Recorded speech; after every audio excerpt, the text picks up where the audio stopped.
नमस्कार, आप देख रहे हैं द न्यूज नाउ और देश और प्रदेश की खबरों के साथ मैं हूं बिंदिया। आइए नजर डालते हैं न्यूज आवर की अब तक की सुर्खियों पर। देश की तरह जम्मू कश्मीर में 15 से 18 वर्ष के बच्चों का टीकाकरण आज से शुरू। जम्मू में गुरु पूर्व की धूम, हजारों श्रद्धालु नगर कीर्तन में हुए शामिल। और कश्मीर पुलिस को मिली बड़ी कामयाबी, खूंखार लश्कर आतंकी ढेर। और अब समाचार विस्तार से। जम्मू कश्मीर में आज 15 से 18 वर्ष के आयु वर्ग के बच्चों का टीकाकरण अभियान शुरू किया गया। जम्मू कश्मीर के उपराज्यपाल मनोज सिन्हा ने इस टीकाकरण अभियान का जम्मू में उद्घाटन करते हुए युवाओं और बच्चों से टीका लगवाने का आग्रह करते हुए कहा कि महामारी को रोकने में उनका ये कदम सराहनीय और कारगर सिद्ध होगा। जम्मू कश्मीर में लगभग 8.5 लाख किशोरों को 12 दिन के अंदर वैक्सीन लगाई जाएगी। आराम से छोड़ो यार।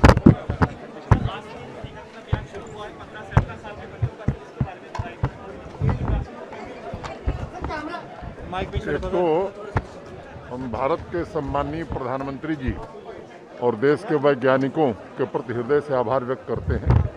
आज पूरे देश में 15 से 18 वर्ष के बच्चों का टीकाकरण अभियान शुरू हुआ है और आज जम्मू कश्मीर में भी वो अभियान प्रारंभ कर दिया गया।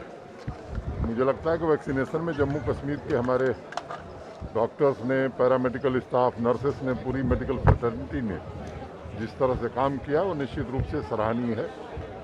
5 जिले हमारे 100% वैक्सीनेट हो गए हैं और मुझे लगता है कि आने वाले हफ्ते भर में 18 वर्ष के ऊपर के आयु वर्ग के सभी लोग वैक्सीनेटेड हो जाएंगे। इसको भी समय सीमा के भीतर वैक्सीनेशन पूरी तरह से हो जाए, इसकी चिंता हम लोग कर रहे हैं।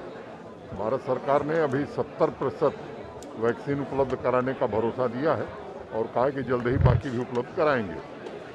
कल देश भर में जिस तरह से ओमिक्रॉन का खतरा बढ़ा है या इन्फेक्शन बढ़ा है, उसको लेकर के कल हमने रिव्यू किया था और अपनी तैयारी हम मुकम्मल रख रहे हैं। अभी तक मुझे लगता है कि हम इस खतरे से बचे हुए हैं।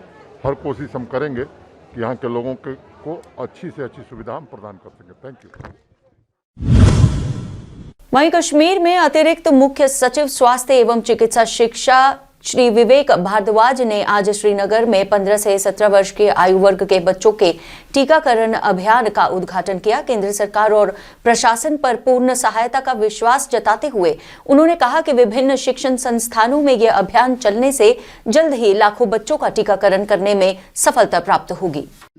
हमने पहले तो ये अंदाजा लगाया कि कितने बच्चे हैं इस एज ग्रुप में, तो हमें जानकारी मिली कि 8,33,000 बच्चे हैं। क्या लाइट कर बोल रहा है? उस हिसाब से हमने डिसाइड किया कि इसमें हर जिले में कितने बच्चे हैं, हर जिले को कितने टीम्स लगानी है, कितनी साइट्स होनी चाहिए, ये पूरा प्लान चॉकआउट किया गया है और इस हिसाब से हमें 17 लाख वैक्सीन की जरूरत होगी।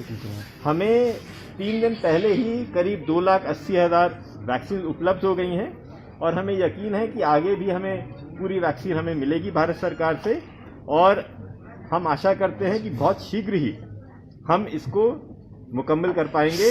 आपको याद होगा कि जो भी यूनियन टेरिटरी या राज्य है जिनकी पॉपुलेशन 1 करोड़ से ज़्यादा है, उसमें सबसे पहले जम्मू कश्मीर राज्य ने, जम्मू कश्मीर ने ही पहला वहाँ पर उसका स्थान हासिल किया था। तो हमें यकीन है कि इसमें भी हम बहुत जल्दी ही सब कर पाएंगे। कम ज्यादा होगी तो we will be shifting stock from one district to another. Sir देखिए, हमारा करीब 1 लाख का टारगेट है। सर एक इंग्लिश में please. People of Jammu Kashmir are really indebted to the prime minister for announcing that the immunisation for children aged 15 to 18 years will commence from today, the 3rd of January.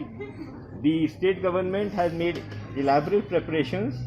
Even before today, we had a meeting where we chalked out a strategy in consultation with the education department, the health department and the district administration.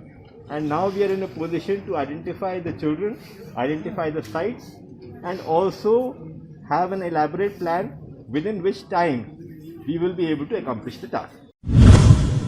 Covid महामारी और Omicron variant को रोकने के लिए 15 से 18 वर्ष के आयु वर्ग के बच्चों का टीकाकरण का अभियान आज बिश्नाह के हायर सेकेंडरी स्कूल में शुरू किया गया। बीएमओ का कहना था कि बिश्नाह में लगभग 11,300 के करीब बच्चे हैं, जिनके टीकाकरण से ये वर्ग जो छूट रहा था उसे भी सुरक्षित कर दिया जाएगा। श्रीनगर पुलिस ने आज एक मुठभेड़ के दौरान एक आतंकवादी को एक एफटी समेत मार गिराया। मामले की जानकारी देते हुए आईजीपी कश्मीर ने कहा कि सलीम पर्रे नाम का यह आतंकवादी आतंकी प्रतिबंधित आतंकवादी संगठन लश्कर-ए-तैयबा से वाबस्ता है, जो घाटी में आतंकी घटनाओं में शामिल रहे हैं। जवाई कार्रवाई में सलीम पर्रे मारा गया। पुलिस की हत्या के लिए बहुत बड़ी कामयाबी है और ये वही सलीम पर्रे है जो 2016 के इस में 12 सिविलियन का गला काट दिया था। सर ये कब से एक्टिव था और कम से कम 2 दर्जन जैसा किलिंग है और 1 दर्जन सिविलियन का ये गला सिर्फ छोड़ किया था ये। Thank you sir. अनिया की अंतर्राष्ट्रीय सीमा पर भूले चक पोस्ट के पास सीमा लांघते हुए एक पाकिस्तानी घुसपैठिया मारा गया। बीएसएफ द्वारा चेतावनी दिए जाने के बावजूद भी वह नियंत्रण रेखा को लांघ रहा था, जिस पर मजबूरन बीएसएफ के जवानों को गोली चलानी पड़ी। इस घुसपैठिए के पास 3 AK-47, 5 packet heroine, 4 pistol, 5 magazine, 7 pistol magazine समेत गोला बारूद भी बरामद किए गए हैं। आज सुबह ही पेट्रोलिंग के दौरान एक आईबी के बिल्कुल पास में बैग की रिकवरी हुई, जिसके ऊपर पाकिस्तान की मार्किंग है, और उसका सर्च करने के बाद में आर्म्स एमुनेशन की रिकवरी हुई। पिछले कुछ दिन से काफ़ी इनपुट्स हमारे पास थे कि सीमा पार से कोशिश की जा रही है घुसपैठ की या आर्म्स एमुनेशन की सप्लाई की, और ट्रूप्स को उसी स्तर पर हमने अलर्ट पर रखा हुआ था और सभी कमांडर्स और ट्रूप्स बॉर्डर पर बिल्कुल तैनात निगाहें गड़ाकर ड्यूटी कर रहे थे। और जो कोशिश शायद रही होगी कि इसको सीमा पर करके फेंसिंग क्रॉस करके पीछे ले जाया जाए, तो तैनाती को देखते हुए और अलर्टनेस को देखते हुए शायद वो अपने मंसूबे में सफल नहीं हो पाए।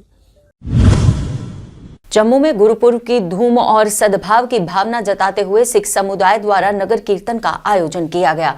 नगर कीर्तन की झांकी जम्मू के व्यस्त जीवल चौक से होती हुई डिग्याना आश्रम तक पहुंची। लोगों ने बड़ी संख्या में कीर्तन में शामिल होकर सौहार्द और प्रेम के उद्देश्य को जागृत किया। इस अवसर पर प्रशासन द्वारा सुरक्षा के कड़े इंतजाम भी नजर आए।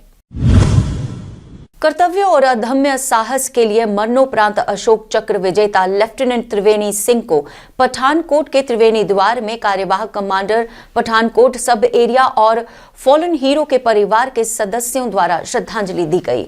2 जनवरी 2004 को त्रिवेणी ने जम्मू रेलवे स्टेशन पर एक वीरतापूर्ण कार्रवाई का नेतृत्व कर भारी हथियारों से लैस 3 आतंकवादियों को मार गिराकर प्लेटफॉर्म पर सैकड़ों यात्रियों को बचाते हुए अपने प्राणों का बलिदान दिया था।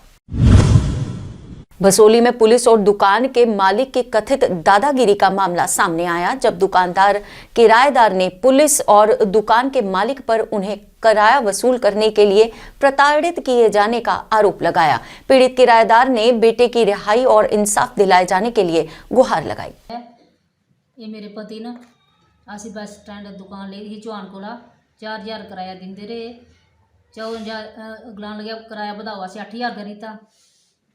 8000 देंदे रहे। एक रात असें धमकियां देना शुरू करी दियां ते एक राती जिंदरा कट्टने की कोशिश की चौहान ने। असें पता लग गया 24 तरीक असीं कोर्ट का स्टे ले लिया। अज सवेरे बच्चा गया दुकान दिखने की, अंदर बड़िया, इन्हें बाहर का शटर बंद करिए बच्चे अंदर बंद करी था। उसके बाद 4 बजे तक उसी शटर तोड़िए पुलिस वाले ने कन्नै मिलिए शटर तोड़िया, बच्चे की सीट ले गए। सवेरे फाके बैठा है, कोई चाह पानी कुछ नहीं है। हूँ सवेरे रात हो दी है, हाले तक कोई घर नहीं है। कोई पता नहीं क्या करे दिन, मारे दिन, पीटे दिन, क्या करे दिन। उसे कठुआ में जिला पावर लिफ्टिंग एसोसिएशन द्वारा डेडलिफ्ट चैंपियनशिप का आयोजन किया गया। प्रतियोगिता में खिलाड़ियों ने अलग अलग भार वर्ग में शानदार प्रदर्शन कर अपनी प्रतिभा को दर्शाया। बहुत बढ़िया है, ऐसे टूर्नामेंट होते रहने चाहिए। ऐसे युवाओं को प्रोत्साहन मिलेगा, युवा आगे बढ़ेंगे, नशे से दूर रहेंगे। भारतीय सेना, युवा नागरिक समाज, भारतीय रेड क्रॉस और जिला अस्पताल हंदवाड़ा के सहयोग से आज बागतपुरा हंदवाड़ा में रक्तदान शिविर का आयोजन किया गया, जहां भारतीय सेना के जवानों और युवा नागरिक समाज के सदस्यों द्वारा लगभग 60 ब्लड पॉइंट दान किए गए। इस अवसर पर भारतीय रेड क्रॉस सोसाइटी के प्रशिक्षक सैयद इम्तियाज ने आज हंदवाड़ा में अपना 60वां ब्लड पॉइंट दान किया। क्षेत्र में इस तरह के शिविरों के आयोजन में भारतीय सेना के प्रयासों की सराहना करते हुए उप चिकित्सा अधीक्षक जिला अस्पताल हंदवाड़ा डॉक्टर एजाज अहमद भट्ट ने कहा कि ये छठी बार है जब भारतीय सेना ने बागतपुरा हंदवाड़ा में रक्तदान शिविर आयोजित किया है। उन्होंने युवाओं से बिना किसी तनाव के आगे आकर रक्तदान करने की अपील की। इस साल हुई कम फसल और देश में आ रहे ईरानी सेब की खरीद फरोख्त के चलते कश्मीर के फल उत्पादक संघ ने आज उपराज्यपाल से ईरानी सेबों की खरीद पर पाबंदी लगाने की गुहार लगाई। इन उत्पादकों का कहना है कि सालों से आकस्मिक बर्फबारी और बाढ़ के चलते इनकी फसलें और उत्पाद में आए नुकसान को देखते हुए इनके केकेसी लोन को भी माफ कर दिया जाना चाहिए। 5, 6, 7 सालों से देखें आप ये फ्रूट इंडस्ट्री दम तोड़ रही है, क्योंकि आप देखें 2016 में अनरस्ट हो, उसके बाद 17-18 में अगली बर्फबारी होगी, नवंबर में जिससे हमारा सेब खराब हो, उसके बाद 2019 में कोविड आया जिसकी वजह से मंडियां बंद रही, आगे जो बड़े बड़े शहर थे वो बंद थे, हमारे सेब पे बहुत बुरा असर पड़ा जिससे ग्रोवर्स को काफ़ी सारे नुकसान उठाने पड़े। अब जबकि इस साल फसल कम था लेकिन मार्केट सही मिल रहा था, लेकिन पिछले 2 महीने से जो ईरानियन सेब जो हिंदुस्तान में आ रहा है उससे हमको काफ़ी दिक्कत हो रही है और हमारा जो एप्पल है वो करीबन 600 रुपये कम बिक रहा है और मार्केट में कोई उठाव नहीं है। इसके साथ ही समाचारों का ये संकलन यहीं समाप्त करने की हमें दीजिए अनुमति और आप देखते रहिए द न्यूज़ नाउ वेब और पढ़ते रहिए द न्यूज़ नाउ का दैनिक अखबार व ई प्रिंट पेपर। जय हिंद।